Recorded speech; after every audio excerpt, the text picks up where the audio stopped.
What up, this is Rama Screen covering movies, TV, and entertainment, and here's my review of 7 Days in Entebbe. Let's rock this. I had the opportunity to screen 7 Days in Entebbe as part of my preparation to interview the film's director, Jose Padilha, who gave us those Elite Squad movies and that RoboCop reboot. By the way, special thanks to Focus Features for giving me this opportunity. You can check out my full interview with Jose Padilha at ramascreen.com through the link in the description box below this video. This film is based on the true story of the hijacking and the kidnapping of Israeli passengers and the famous operation that set them free in 1976. So there are not really any spoilers here. You know how this entire hostage situation ended. I mean, it's in the history books. It was even depicted in that old TV movie starring the late great Peter Finch and the late great Charles Bronson. So what this new take by director Jose Padilha basically does is try to humanize the terrorists. Now, whether or not that approach would land well with audiences out there, well, that remains to be seen. The story is pretty straightforward.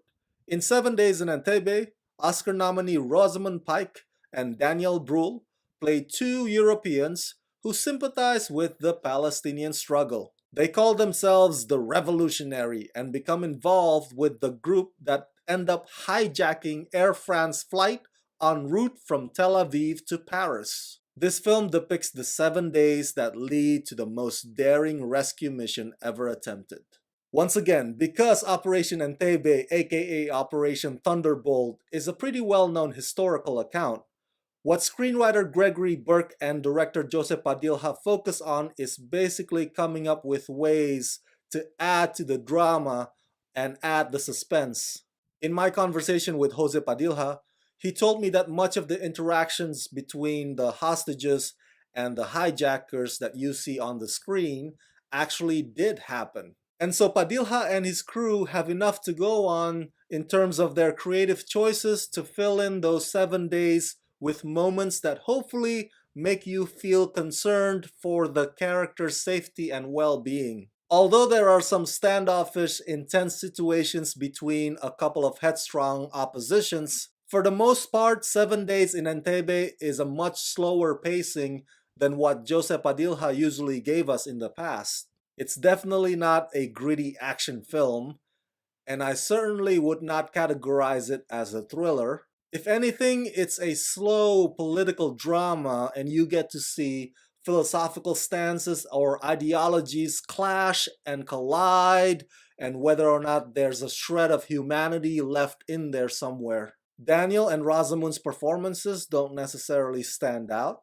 They are serviceable at best. I feel like these are two roles that could have gone to two other actors, and they probably would have done just as good a job, even though Daniel is the go-to guy that Hollywood often calls anytime they need somebody to play a German character, hence Inglourious Bastards, The Zookeeper's Wife, and Captain America Civil War. The impression that 7 Days in Entebbe will leave on audiences is probably its thought-provoking themes. It might make you question your political position with regards to the Israeli-Palestinian conflict. Be that as it may, watching the characters wrestle with their decisions, am I doing the right thing here? Watching them wrestle with that is the very essence that Jose Padilha tries to get across and does a pretty good job at doing so through 7 Days in Entebbe. So that's it. That's my review of 7 Days in Entebbe. Share your thoughts in the comment section below. Share this video with all your friends on the YouTubeverse and subscribe to my channel. And if you like my channel, if you like all the videos that I'm offering you here, please help support it through Patreon. So go to patreon.com/ramascreen. That's patreon.com/ramascreen. Sign up there today and become my patrons. Let's rock this.